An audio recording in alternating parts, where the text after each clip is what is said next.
So, hello all, welcome to this series of IPL team SWOT analysis, where we are looking at the strengths, weaknesses, opportunities, and threats for each IPL franchise, the key players to look out for.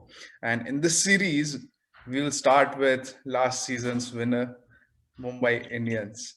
So, whenever we talk about IPL, we have to start with Mumbai Indians because they always have that kind of squad that can go all the way, and they always start as one of the favorites to win the IPL. So, do you think that they are the favorites this season also?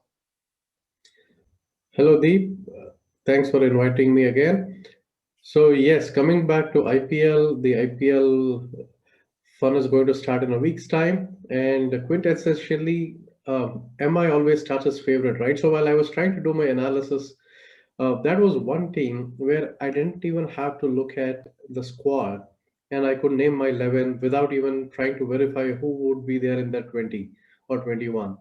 And they have, I think, two options for every position from 1 to 11, and that is where I think they make it pretty strong on paper. And as well as not just their core, if you look at the core, the Indian core, it's pretty solid. Everybody is a match winner by themselves, so I think that's why MI will start as favorites and the team to beat.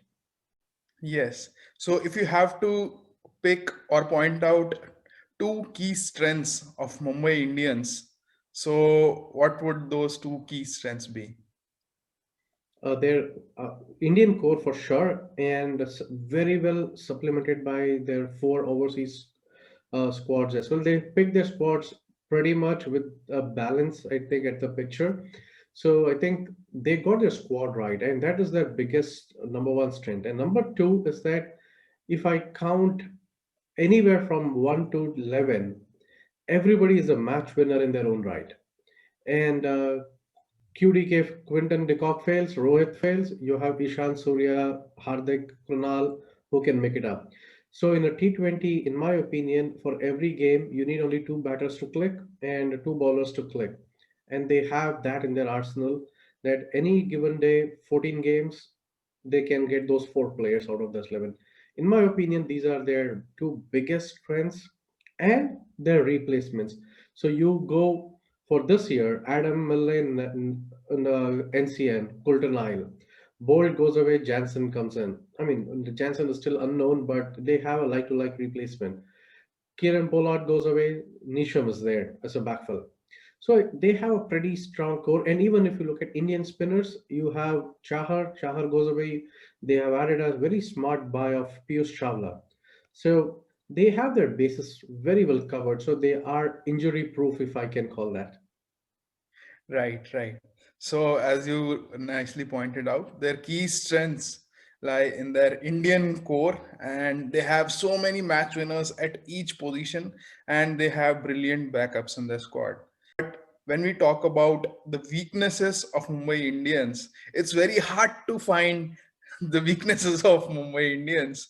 But still, so if you see that Quinton de Kock's form since last IPL, so he has not scored a single 50. He has played a T20 series against England. He has played a test series against Pakistan, a test series against Sri Lanka. Now he's playing an ODI series against Pakistan.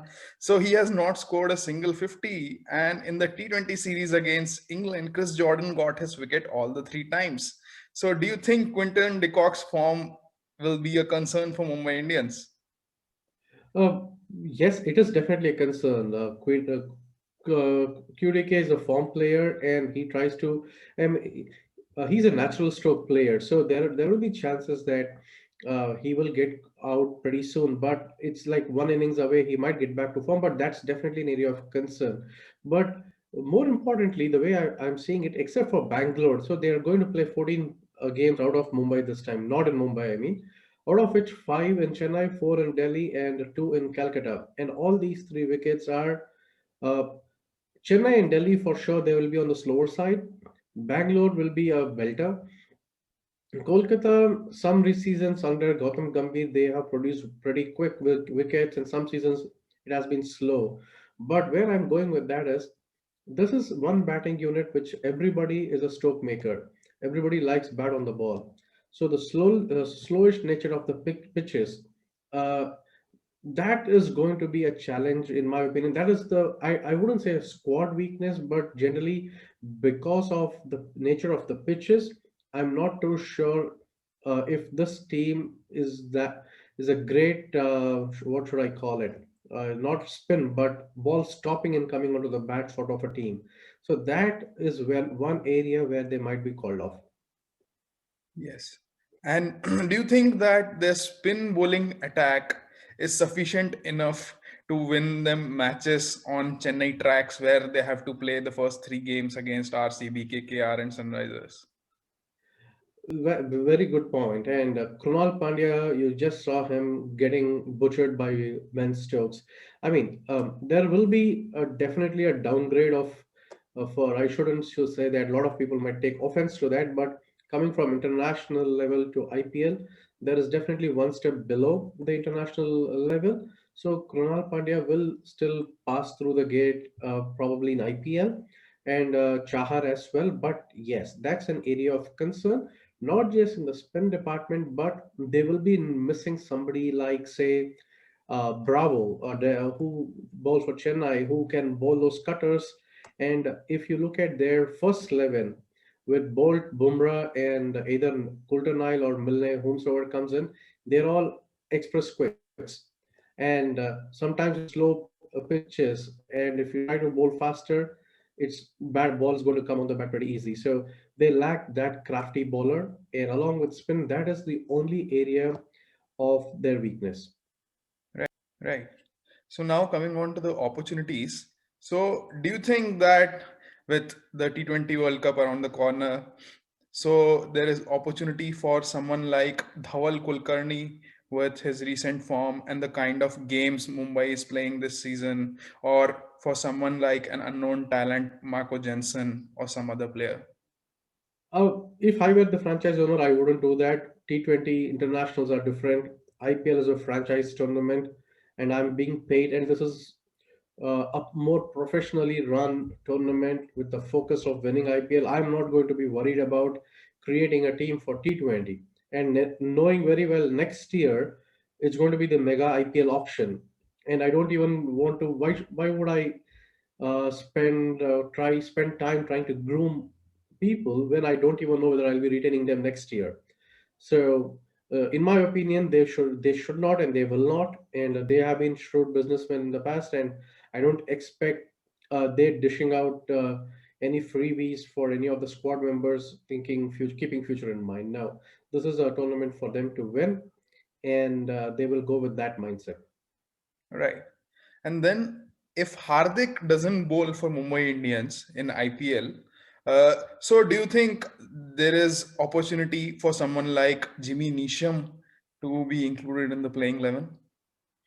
So Nisham, whom will he replace? Because he has to take out one of the faster quicks. And yes, absolutely, he can. Maybe they can start off with the three quicks, or that makes it an interesting combination. Then Hardik, Jimmy, Kiran Pollard, Krunal. Between these four players, they should have at least 12 overs between these four players.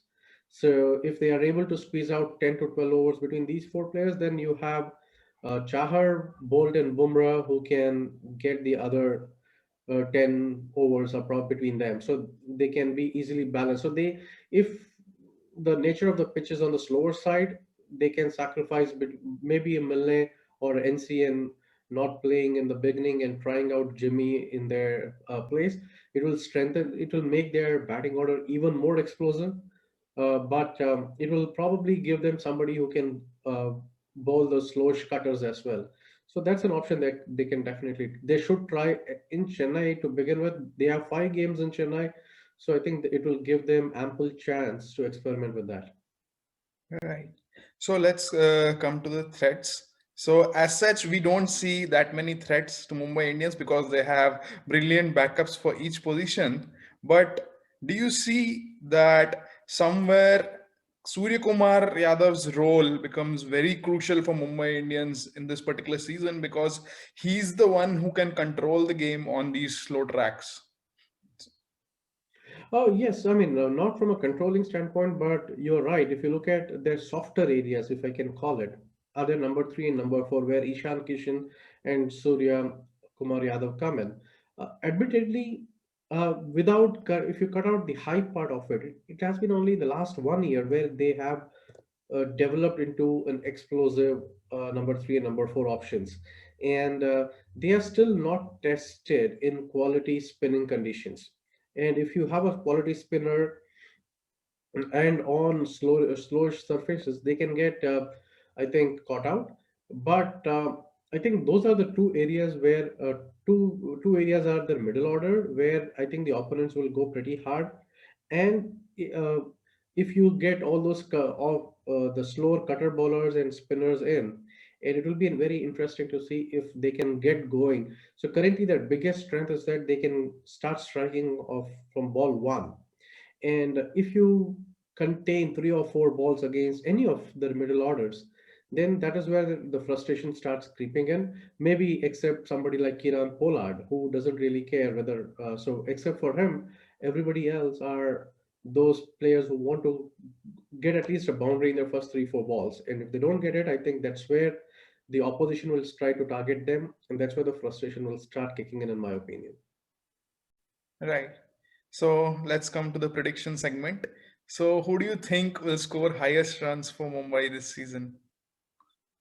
Uh, i- i- if I had to remove the form out of the equation for a minute, I would have gone ahead with QDK or Rohit actually, because they are going to play the maximum amount of balls in across the tournament, and it has to be between that one and two, in my opinion, and maybe Ishan, but between one, two, or three will be there if they have to progress to their playoffs.